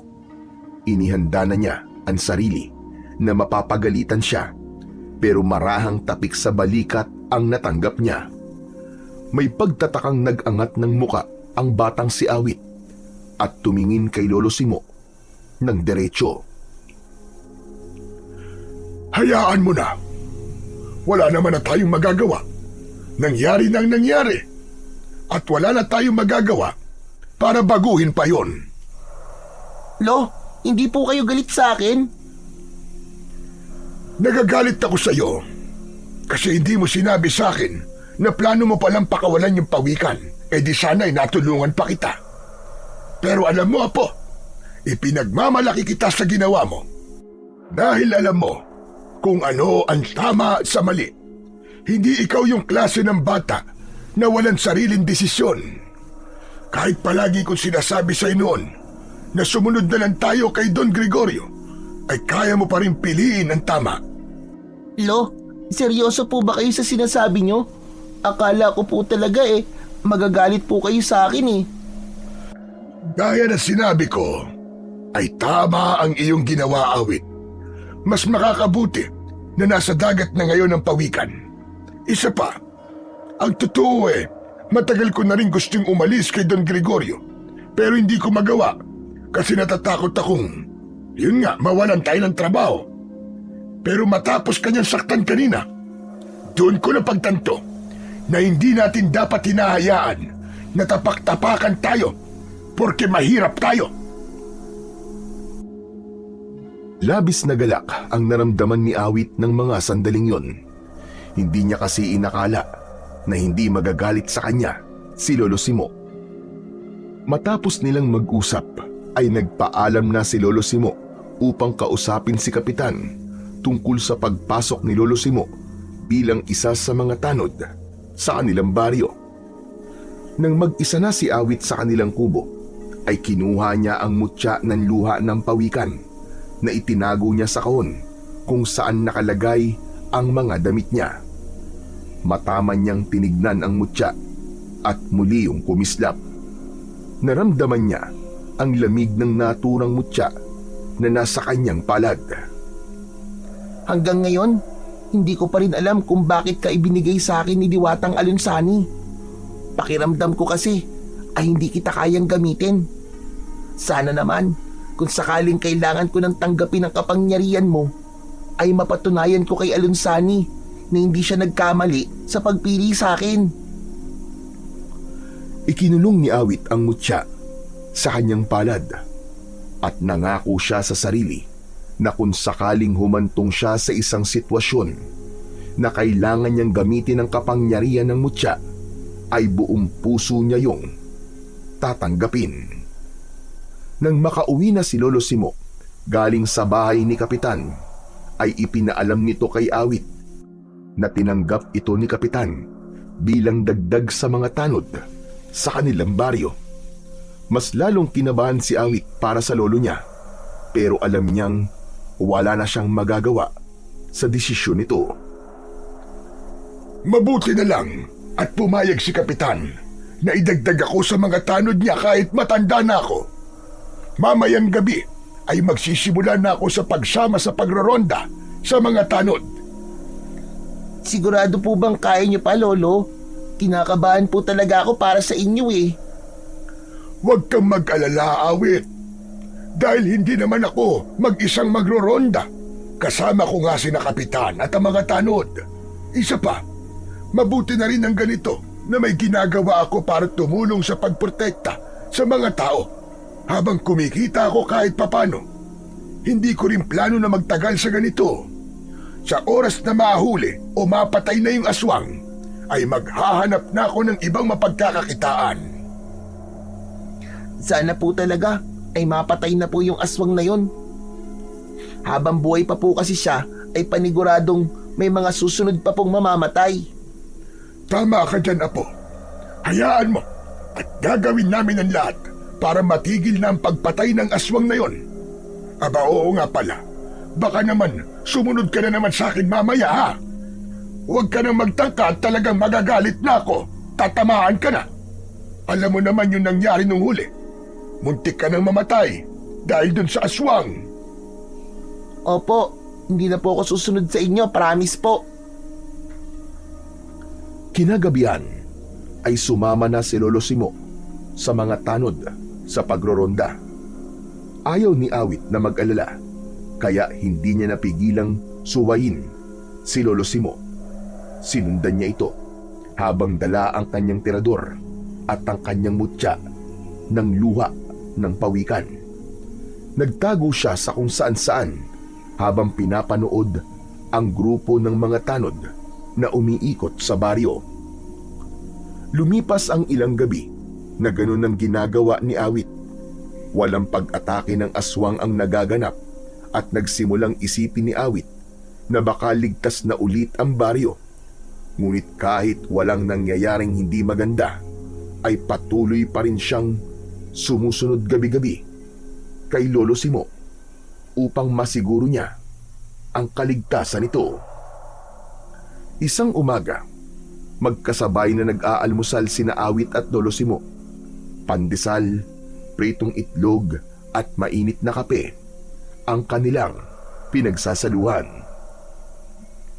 Lo, kumusta po pala ang pagroronda nyo kagabi?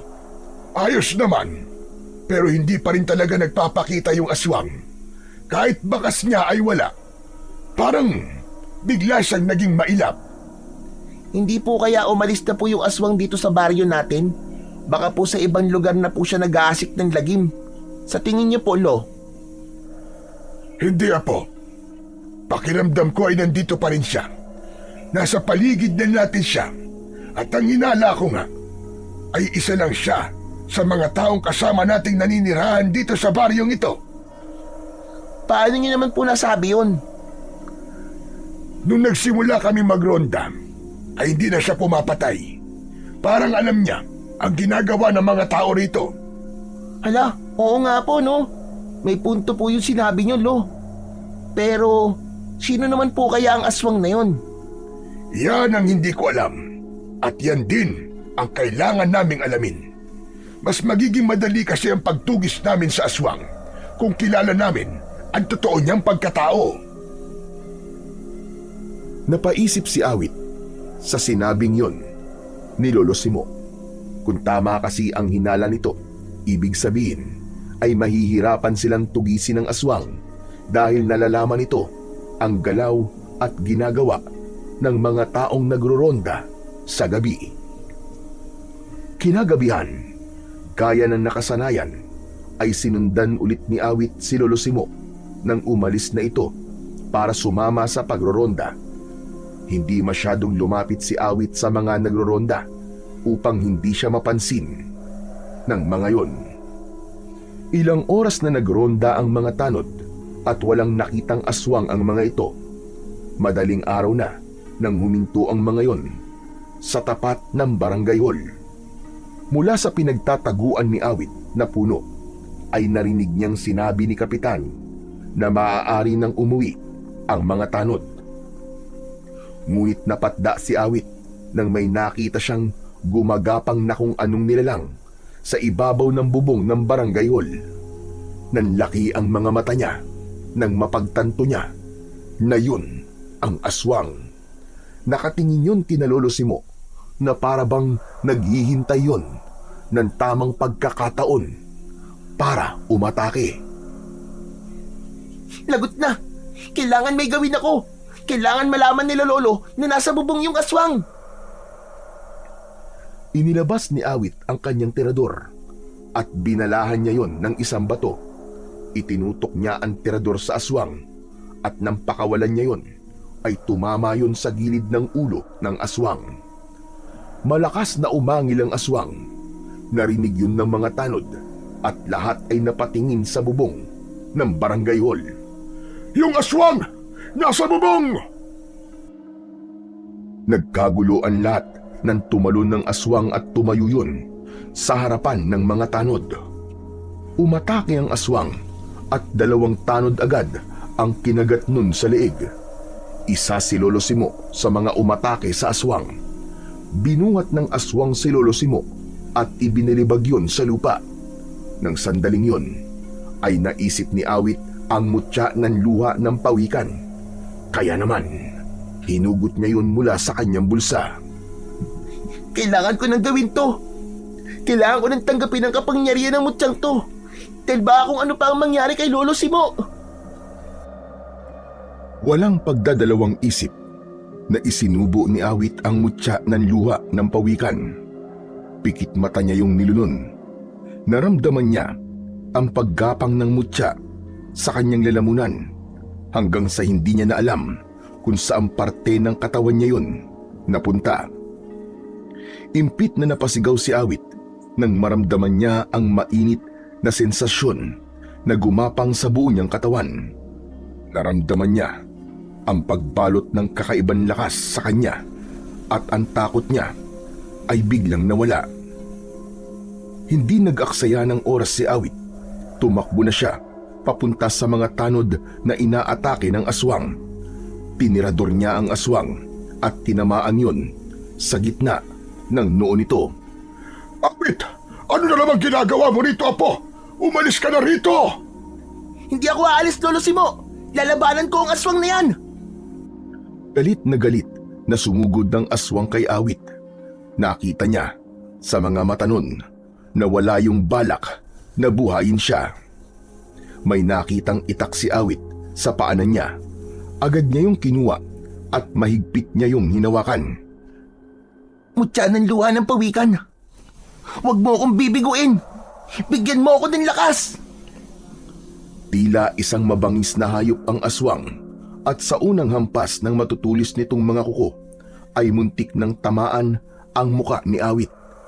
Yumuko si Awit at mabilis niyang tinaga sa braso ang aswang.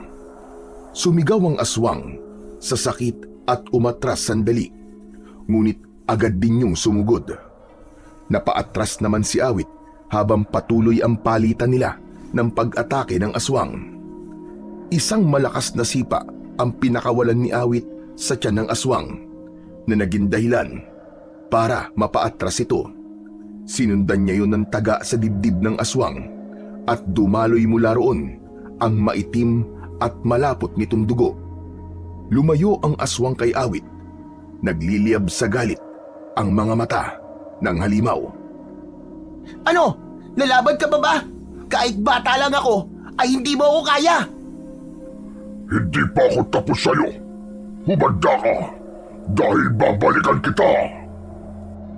Bakit hindi pa natin tapusin ngayon? Bakit babalik ka pa? Huwag kang mainip. Dahil hindi magtatagal, ay muli tayong magkakaharap, bata. Mabilis na tumakbo ang aswang patungo sa likuran ng barangay hall. Sinundan yun ni Awit pero hindi niya na nakita kung saan nagpunta ang aswang. Agad ding sumunod kay Awit sina Lolo Simo, si Kapitan at ang iba pang mga tanod. Mariing hinawakan ni Lolo Simo si Awit sa braso at hinila siya nito pauwi sa kanilang kubo. Nang makarating sila sa kubo ng bahay nila, ay saka lang siya binitiwan ni Lolo Simo. Madilim ang mukha ng matandang lalaki habang nakatingin kay Awit. Bakit ka nakipaglaban sa aswang kanina, Awit? Anong pumasok sa isip mo at ginawa mo yon? Nakita ko po kasi Lolo Simo na kailangan niyo po ng tulong kaya tumulong na po ako.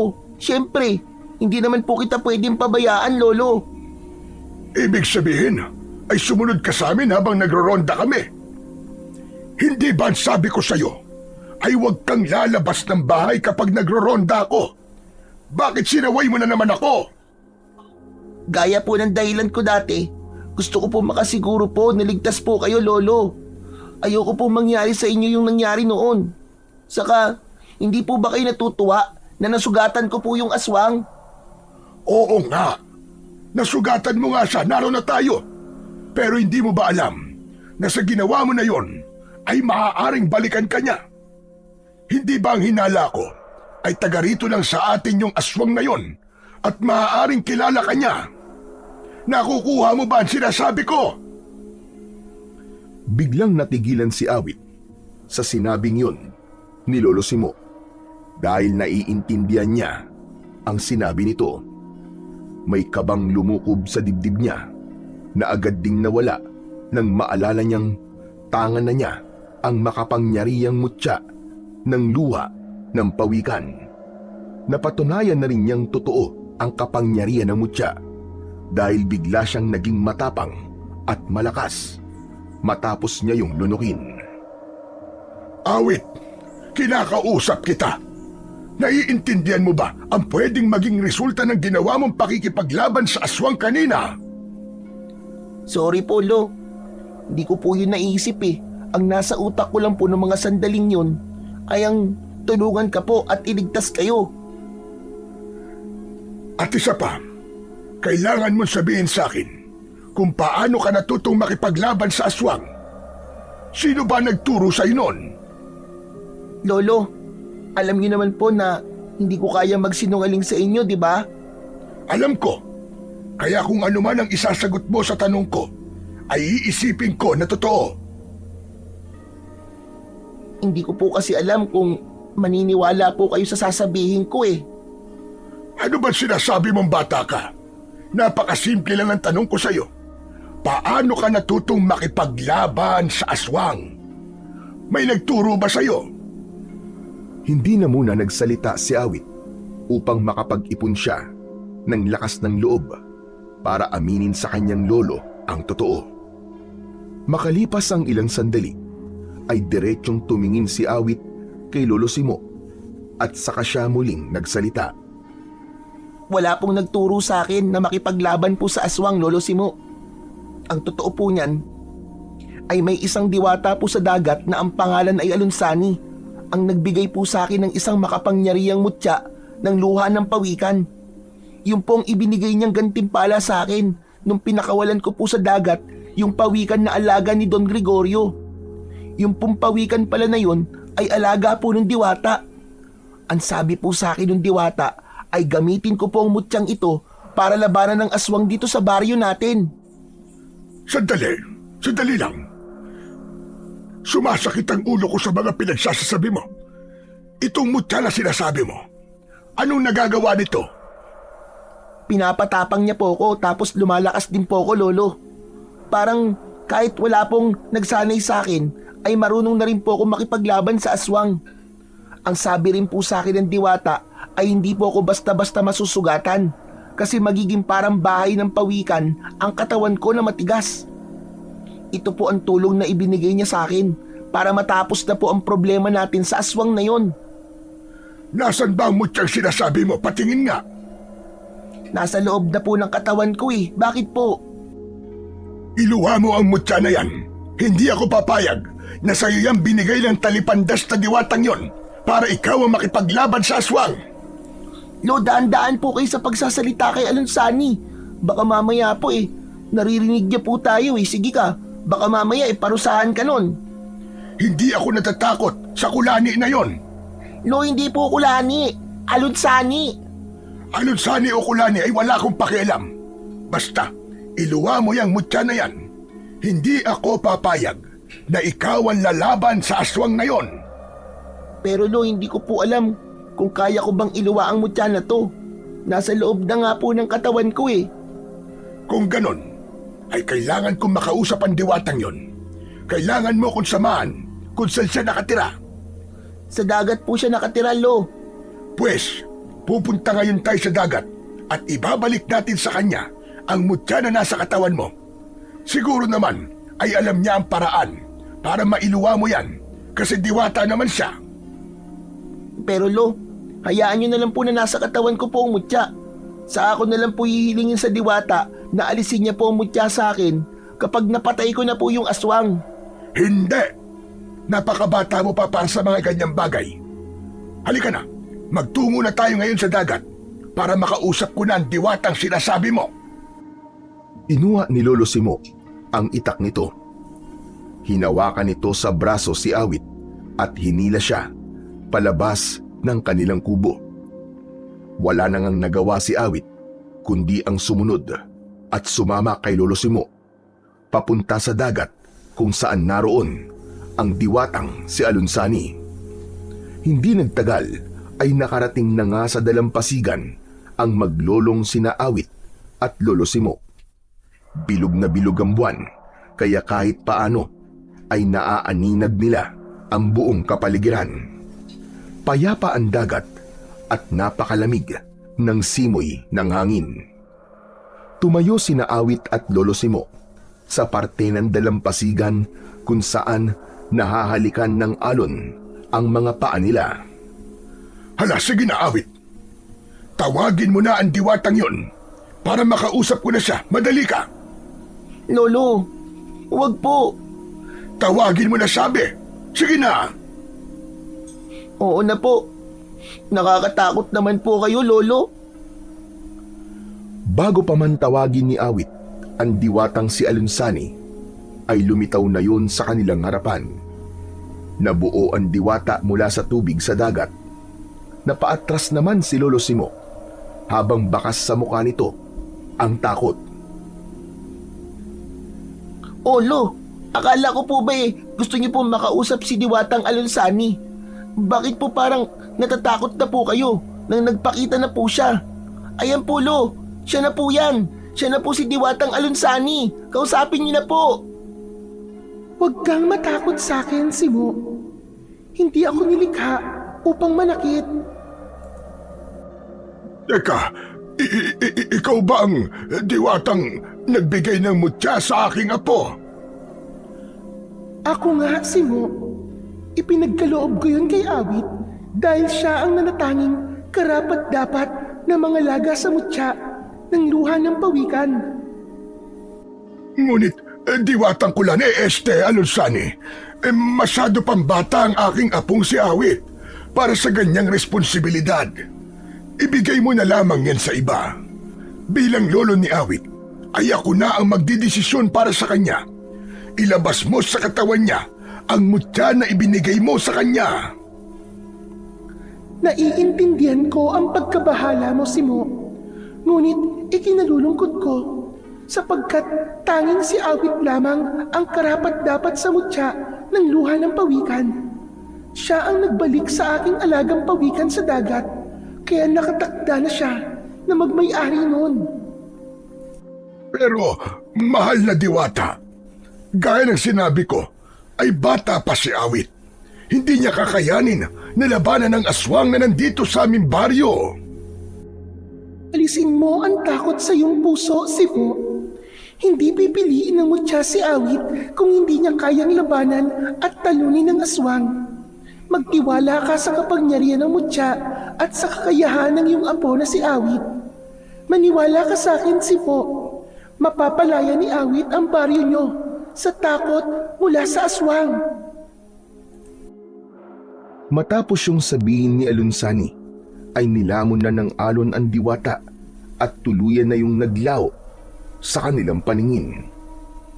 Isang mahabang katahimikan ang namagitan kina Awit at Lolo Simo. Maya-maya pa ay binasag na ni Awit ang katahimikan na yon. Lolo Simo, ano po? Ano po ang masasabi niyo sa sinabi po ni Diwatang Alunsani? Hindi ka na nakapalag sa kanya, no? Parang natakot ka, Lolo, eh. Tumigil ka. Diwata na yun eh. Ayun laban ko ron. Saka baka mamaya isumpa pa ako nun at gawin akong palaka. Pero seryoso, naliwanagan ako sa sinabi ni Diwatang Alunsani. Isa pa, naramdaman ko na totoo ang mga sinabi ng Diwata na yun at naniniwala ako sa kanya. Kung ganun po, Lolo, ibig sabihin po, pumapayag na po kayong labanan ko po yung aswang? Wala akong magagawa, kundi ang payagan ka pagdating sa bagay na yan, Apo. Pero isa lang ang gusto ko. Sana'y mag-iingat ka palagi, Apo. Hindi ko kakayanin sa sandaling may mangyaring masama sa'yo. Lo, huwag po kayo mag-alala. Gagawin ko po ang lahat para mapatay na po yung pesting aswang na yon. Pero Lo, alam niyo po, sa totoo lang, hanggang ngayon po hindi pa rin ako makapaniwala na dahil sa pagpapalaya ko puro sa pawikan na alaga ni Don Gregorio, ay magkakaroon po ako ng ganitong kakayahan at responsibilidad. Kapwa natigilan ang maglolong sina Awit at Lolo Simo nang makarinig sila ng papalapit na yabag. Paglingon nila sa kanilang likuran ay nagulat sila nang makita ang bulto ng isang tao. Walang iba kundi si Don Gregorio na naglalakad papalapit sa kanila. Sinasabi ko na nga ba? Tama ang pakiramdam ko.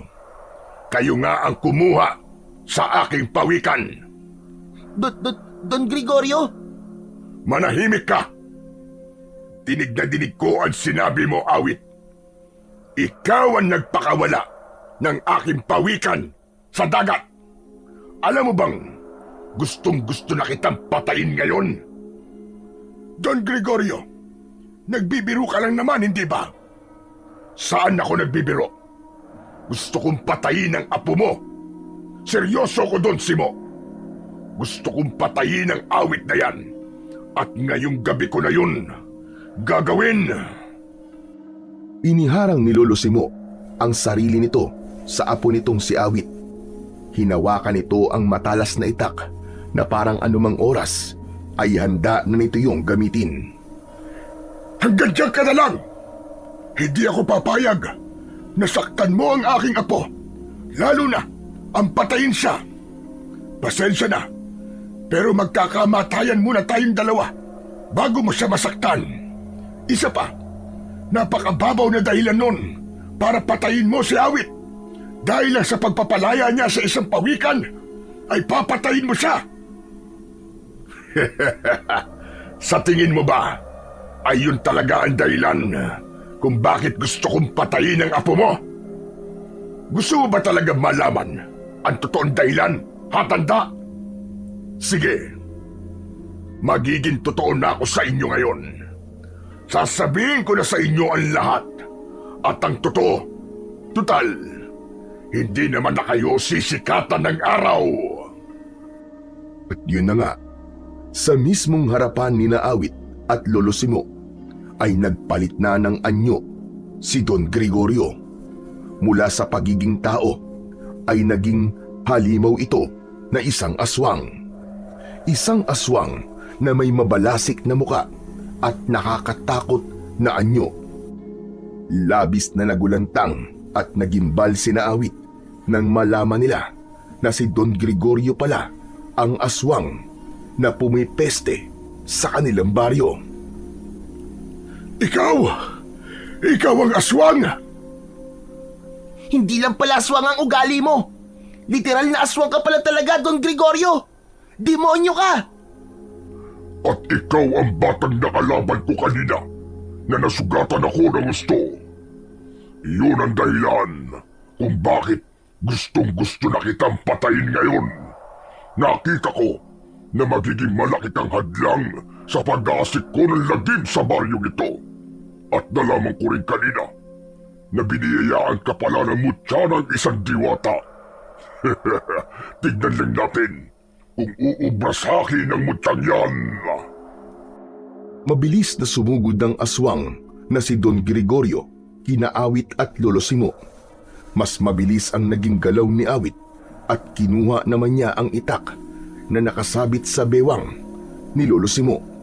Sinalubong niya ang pag-atake ng aswang at sa tulong ng mutya ng luha ng pawikan ay mabilis siyang nakagalaw. Iniwasan niya ang bawat kalmot ng matatalim na kuko ng aswang. Lolo, umalis na po kayo dito! Bilisan niyo po! Ako na pong bahala rito! Ngunit imbis na umalis, ay tumabi lang si Lolo Simo. Nagtago yun sa likod ng isang malaking puno ng nyug at may pag-aalalang pinanood ang pakikipaglaban ng kanyang apong si Awit sa dati niyang amo na si Don Gregorio. Kahanga-hanga! Napakabilis mong kumalaw! Gusto kong makuha ang mutyang meron ka upang maging mas malakas ko. Asa ka pa, Don Gregorio! Hindi mo makukuha ang mutya ko dahil sa akin to ipinagkaloob. At isa pa, nasa loob yun ng katawan ko, kaya hindi mo yun makukuha.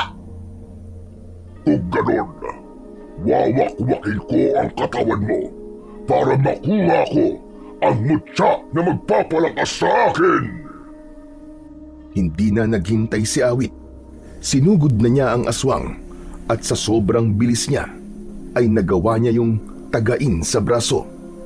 Mabilis naman na dinilaan ng aswang ang sugat nito at nagimbal si Awit nang agad na gumaling ang sugat nito sa braso. Muling sumugod ang aswang at ilang beses itong nasugatan ni Awit. Pero sa bawat sugat na natatamo ng aswang ay paulit-ulit lang nito yung dinidilaan at gumagaling din kagad ang mga sugat nito. Habang patuloy ang laban, napansin ni Awit ang kahinaan ng aswang at yun ang dila nito. Hanggang sa isang ideya ang pumasok sa isip niya. Tinaga ni Awit sa likod ang aswang. Lumayo ang aswang kay Awit at inilabas nito ang mahaba nitong dila upang paghilumin ang sugat nito sa likod. Habang abala ang aswang sa pagdila sa sugat nito sa likod, ay sinamantala ni Awit ang pagkakataon na yun. Buong puwersa niyang tinaga ang dila ng aswang. Napasigaw ang aswang nang makita nitong naputol ang mahaba nitong dila. O ano? Paano ba yan? Wala ka ng dila ngayon. Hindi mo na mapapagaling ang mga sugat mo. Oras na para harapin mo ang iyong kamatayan! Hindi na nag-aksaya ng oras si Awit. Sa bilis na halos hindi makita ng mga mata, ay umikot siya sa likuran ng aswang at tinaga niya yon sa balikat, pababa sa dibdib nito. Sinundan niya yon ng pagsaksak sa mismong batok nito. Paghugot ni Awit sa itak, ay bumagsak ang katawan ng halimaw sa buhangin. Nangisa yun ng sandali, hanggang sa tuluyan na yun na binawian ng buhay. Habang habol ni Awit ang paghinga, ay masayang lumapit si Lolo Simo sa kanya. Mahigpit siyang niyakap nito nang dahil sa labis na kasiyahan. Pambihira! Napakagaling mo, Apo! Tama nga ang diwatang si Alonsani. Ikaw nga ang makakatalo sa aswang. Pinagmamalaki kita, Apo. Sabi ko naman po sa inyo, Lo kaya ko pong makipaglaban sa aswang. Hindi rin ako makapaniwala. Totoo nga ang kapangyarihan ng mutyang nasa loob ng iyong katawan. Napakagaling ng iyong ipinamalas. Makalipas ang ilang sandali, ay kumalas na ang dalawa sa kanilang pagyayakapan. Pero Lolo, hindi pa rin po ako makapaniwala na si Don Gregorio pala ang aswang dito sa baryo natin. Grabe, napakagaling po niyang magtago, no? Kahit ako ay nagulat din sa katotohanan yan, Apo. Pero wala na tayong dapat na ikatakot. Napatay mo na ang aswang at sigurado ko na simula ngayon ay wala nang mamamatay nang dahil sa demonyong aswang na yan. Matapos yun, ay iniwanan na ni Naawit at Lolo Simo ang walang buhay na katawan ng aswang upang sabihin sa kanilang kapitan ang magandang balita na patay na ang aswang na pumipeste sa kanilang baryo. Nagulat ang buong baryo nang kumalat ang balita na si Don Gregorio ang aswang na pumapatay sa kanilang lugar. Humanga naman ang mga tao sa batang si Awit nang malaman ng mga yon na siya ang pumatay sa aswang. Mula noon ay wala nang naitalang pag-atake o pagkawala ng mga tao sa kanilang baryo. Nagkasundo ang mga tao na ipagkatiwala sa gobyerno ang mga exotic na hayop na naiwan ni Don Gregorio upang maalagaan ng mga yon sa tamang lugar at sa tamang paraan. Nang muling makausap si Awit ni Diwatang Alunsani, ay nagpasalamat siya rito at nangako siyang iingatan niya ang mutya at gagamitin lamang yon para sa kabutihan ng mas nakararami. Aminado si Awit na bata pa lang siya, pero napagtanto niya na kahit gaano man siya kaliit ay may kakayahan pa rin siya na maging isang tunay na bayani na handang magtanggol sa mga taong inaapi at laban sa mga kampon ng kadiliman.